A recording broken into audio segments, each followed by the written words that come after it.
Why homework drives potential clients away. A few weeks ago, I decided it was time to up my game in finding new speaking opportunities. As someone who spends a fair amount of time on stage helping businesses sharpen their messaging and improve their brands, I figured that bringing in a freelance researcher to identify potential conferences and gigs would be a smart move. After all, if I spend my time doing what I do best, speaking and strategizing, while someone else does what they do best, researching and finding leads for me, it's a win-win, right? So I reached out to a well-recommended researcher who seemed like the perfect fit. We had an initial chat, and he told me he could absolutely help me identify the right opportunities. Great, I said, let's do it. But before we could get started, he asked me to provide him with a creative brief.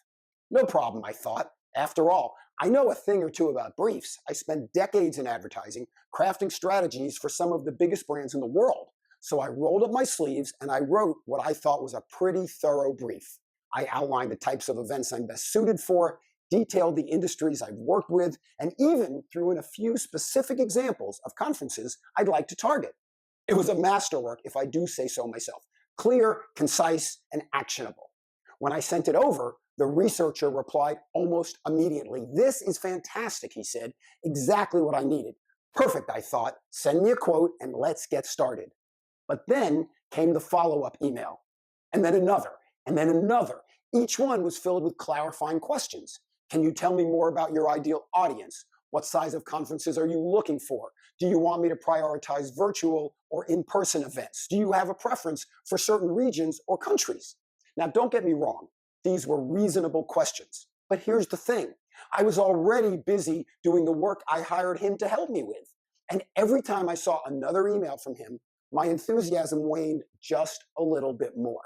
By the time I got to his third or fourth email, my brain started filing the entire project under things I'll get around to someday. And the truth is, I had every intention of working with him.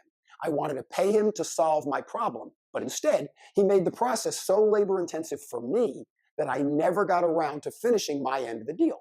I didn't drop the ball because I wasn't interested.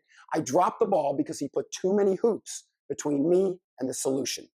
This experience reminded me of a critical lesson for anyone who provides a service. When potential clients come to you, they're looking for solutions, not problems and not homework. The moment you hand them an assignment, you create friction, and that friction can kill a deal. Think about it. We live in a world where convenience is king. That's why Uber replaced hailing cabs, Amazon replaced driving to the store, and Netflix replaced wandering the aisles of Blockbuster. The easier you make it for someone to work with you, the more likely they are to do it. When someone shows up at your doorstep ready to hand you their business, your job is to make the process as smooth and effortless as possible for them. Yes, you might need some input from them to do your best work, but there's a way to gather that information without turning the process into a chore. In the end, the researcher lost a client who was ready to buy, and I'm still looking for the right person to help me identify opportunities. But more importantly, the experience reinforced an important point I'll carry into my own business.